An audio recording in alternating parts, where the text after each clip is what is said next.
So for those of you who didn't see my video explaining what the Amazon Associates program is and how it's going to work with this channel, let me do a brief recap on that for a moment. So Amazon has created a program called the Amazon Associates program that helps YouTube creators such as myself in a way to monetize our channel. Because as you probably know, YouTube has become stricter and stricter about what they want to monetize on YouTube for their platform. It's becoming very hard for YouTube creators to make money from their videos the way they used to, or to grow their channels with income the way that they used to. The reason why is they're saying it's not advertiser friendly. Point in case, when you report the subjects that mainstream media doesn't talk about, it's not advertiser friendly.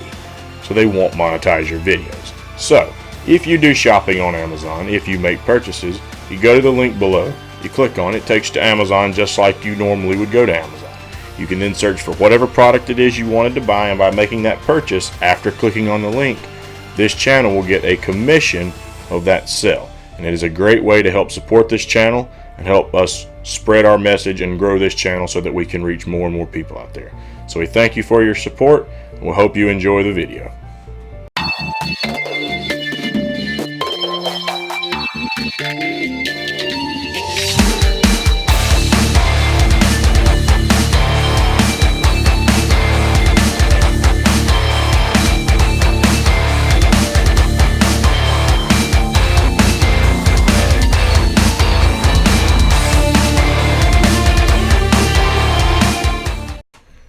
Well, the impeachment hearings started yesterday, and the Democrats' first big witness to come forth and testify about the whole Russia-Ukraine, I guess at this point Russia's not going to be involved, but I wouldn't be surprised if you don't hear Russia brought up at some point. But the Ukrainian phone call, the quid pro quo, the Biden investigation, Burisma Holdings, withholding of aid, the whole 9 yards.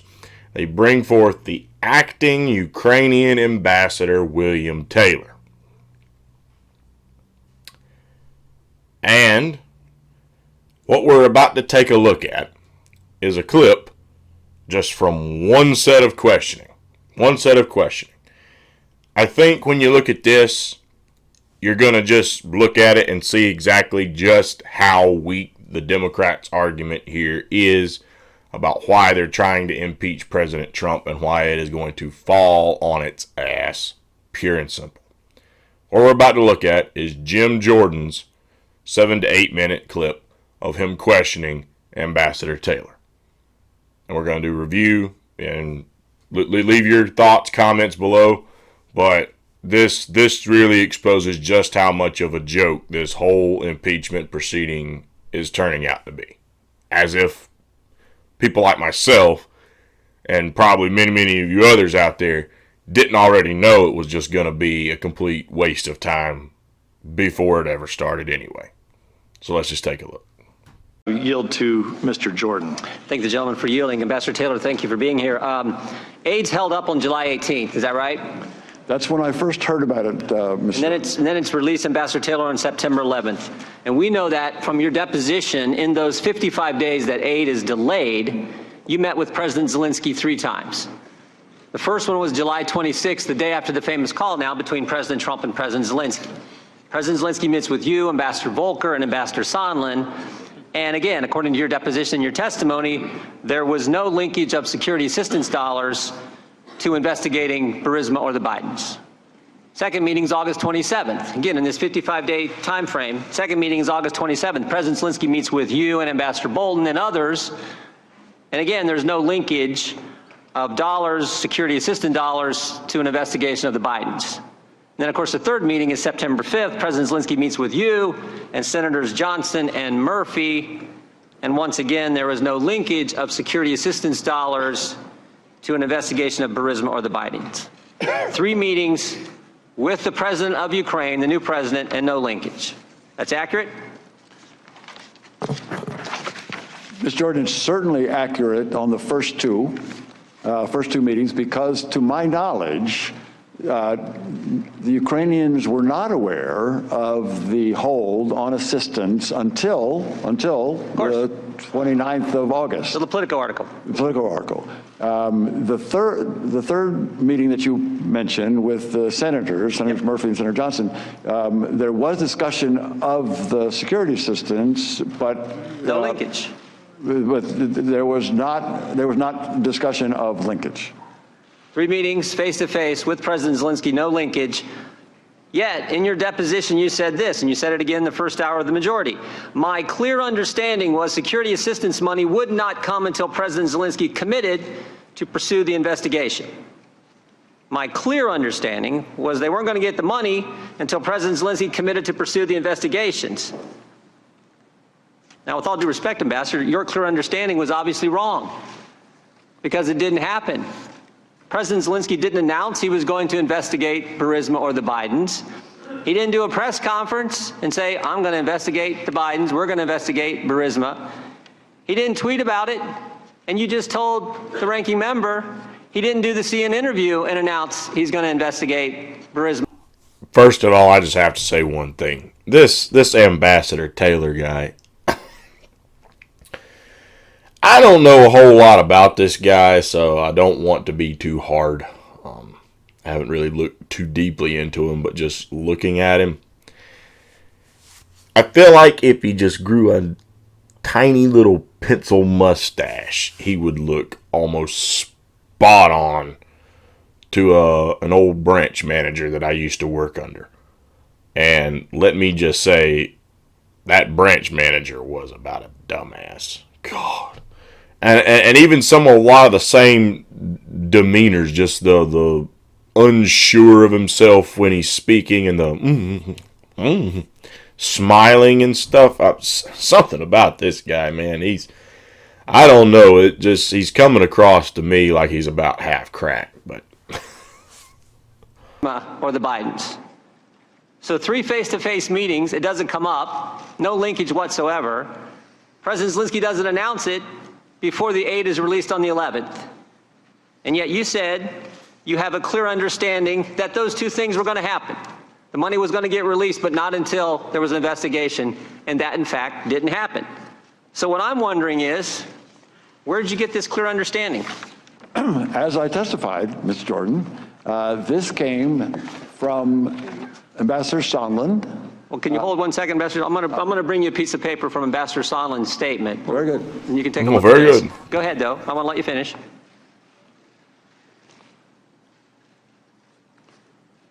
So, Mr. Jordan, should I read this or? No, I just want you to have it because I'm going to read it. Oh, very good, very good. Yeah, but I wanted you to go ahead and finish.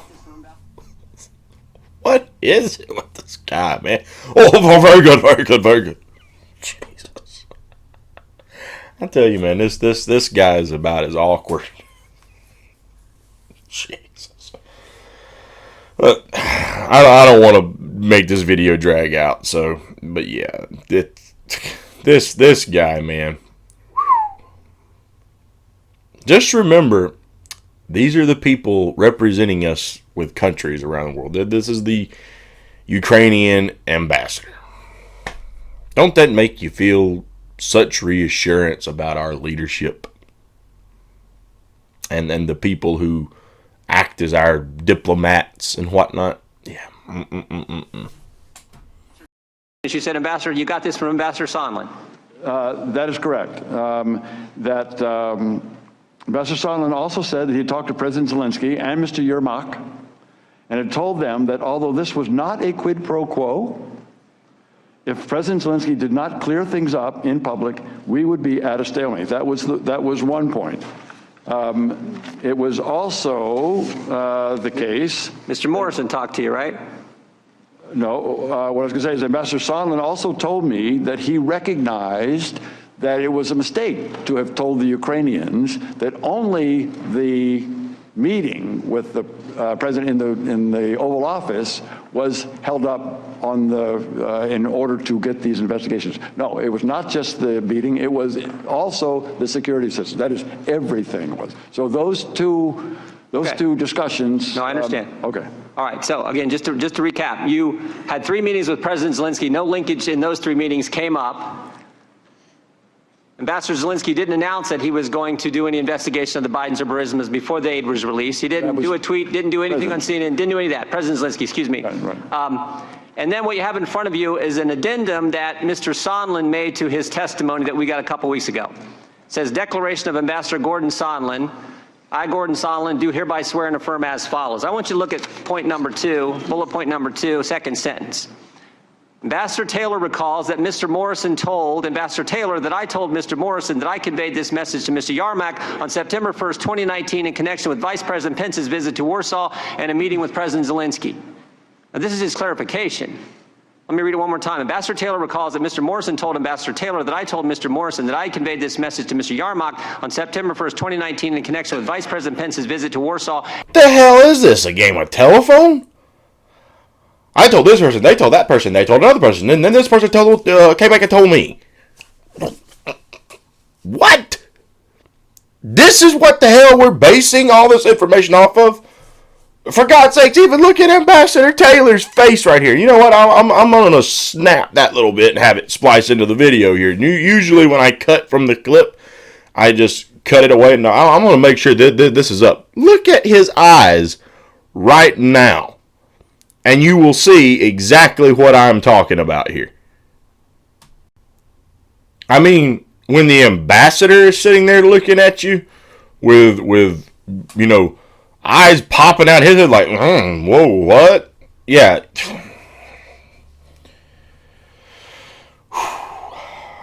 That is some concrete stuff what he just read off. How many different people did this information supposedly pass through?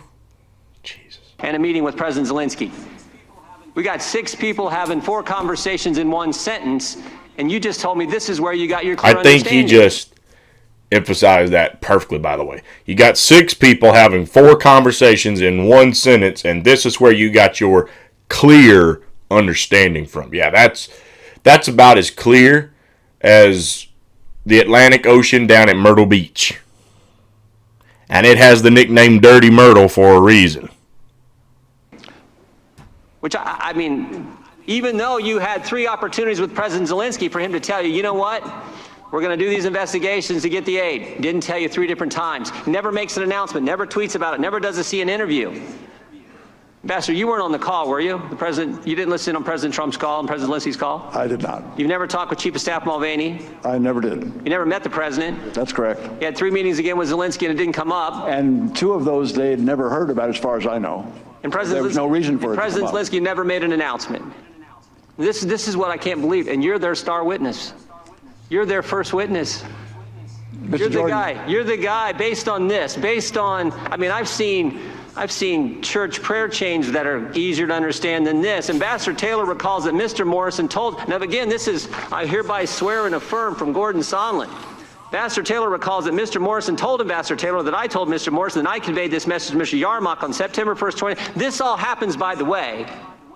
This all happens, by the way, in Warsaw, where Vice President Pence meets with President Zelensky. And guess what? Taylor, they didn't talk about any linkage either. Time of the gentleman's expired. Ambassador Taylor, would you like to respond? The only response, I have 2 responses, Mr. Chairman, thank you, and Mr. Jordan, glad to take those questions. Let me just say that I don't consider myself a star witness for anything. They do. You don't. No, I don't. I'm responding to your questions. Please don't interrupt the witness. As I think I was clear about, I'm not here to take one side or the other or to advocate any particular outcome. So let me just restate that. Second thing is that my understanding is only coming from people that I talk to. We got that. We got that. And I think this clarification from Ambassador Sondland was because he said he didn't remember this in his first deposition. So he wanted to kind of clarify. But I think, Mr. Jordan, the way I read this, he remembers it the same way I do. Yeah, and it's real clear, right? It's very clear to me. Thank you, Ambassador Taylor. It's very clear to me that you all played a game of first grade telephone for how you got clear information. And this is what the Democrats have started this whole impeachment inquiry thing with. Now, the other issue that's coming up right now is they're not going to have this whistleblower testify. Why? Because they won't release the name.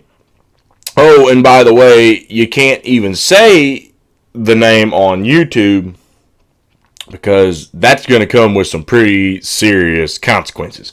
Now, there's a lot of people out there who think that the reason that the whistleblower's name should be protected is because he would probably get either really badly hurt or assassinated or X, Y, or Z. And the problem is, unfortunately, Republicans have themselves to blame, and Democrats are not innocent in this either. But obviously right now it's the Republicans and Donald Trump who are falling victim to this line of logic because of their own attacks against certain whistleblowers in the past. Now, of course, there's many Democrats now who are against many whistleblowers.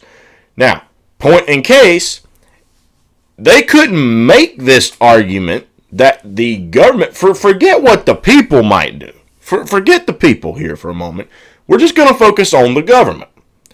And the people who are saying we must protect this whistleblower from you because we don't know what you might do, they couldn't make that argument if it had not been for the fact that people like Edward Snowden or Chelsea Manning or others had been targeted so heavily by the government for their whistleblowing. Look at what they're trying to do to Julian Assange right now. Look what they're doing to Chelsea Manning right now. Okay? And if they could get their hands on Edward Snowden, they'd be doing it to Edward Snowden too. Okay? So when the Republicans created this whole system by going after whistleblowers like that, and then, and of course they're going to say, well, they broke the chain of command. Yes, because their chain of command was going to be complacent with the information. The only reason that this whistleblower is getting the time of day is because it's information that fits the Democrats' narrative, and they want to use it for this particular purpose. But they want to conceal his identity. Now, my problem with that whole there's flaws on both sides. Again, they're able to make the case why his identity needs to be concealed because of how whistleblowers have been attacked in the past.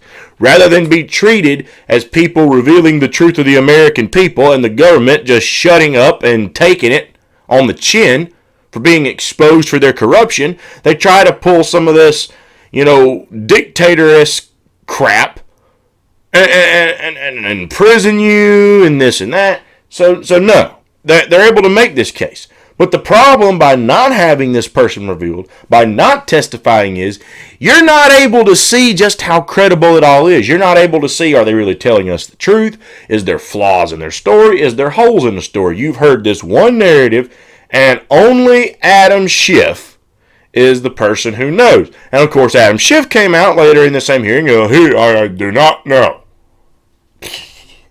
As we said in a video the other day, once again, clear example of the government just lying to our faces. Pure and simple. Okay? But nonetheless, as I said, this is what the Democrats are starting off with. It's going to fail miserable. Unless you've got some big smoking gun lined up, and I haven't heard of it, I haven't seen it,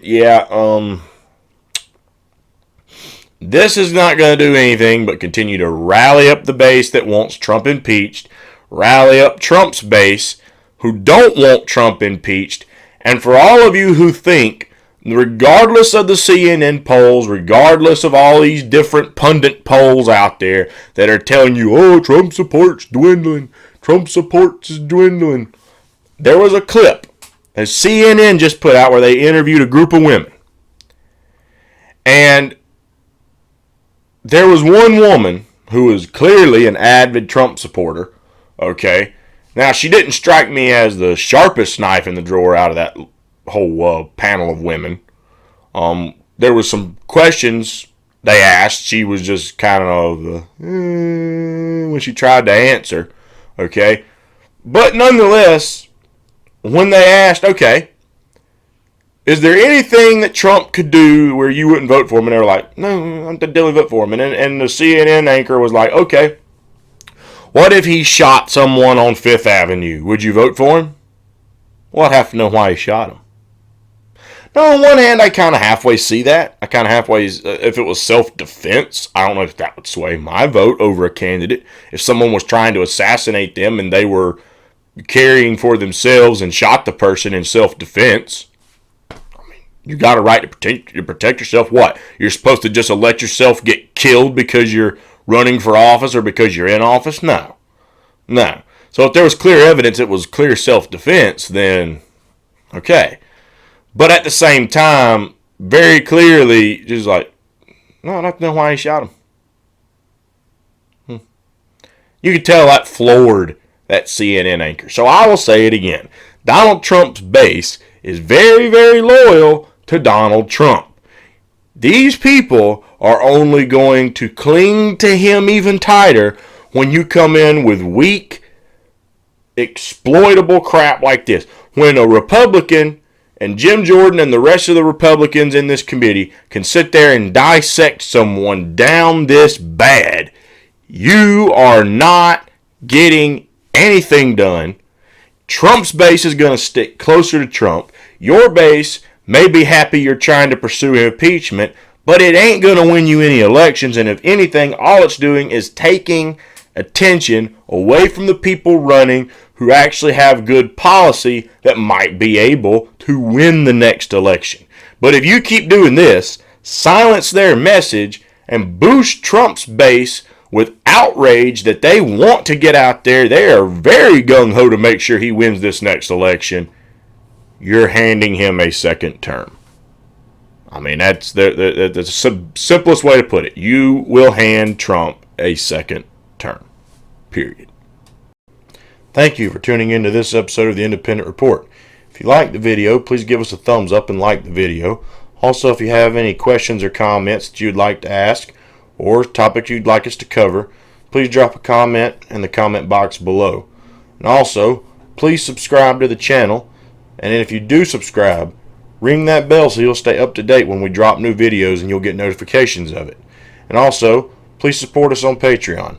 Funds are going to be used to grow and improve this channel so we can reach more and more people and spread the message that the mainstream media doesn't want to tell people. We hope you'll tune in next time.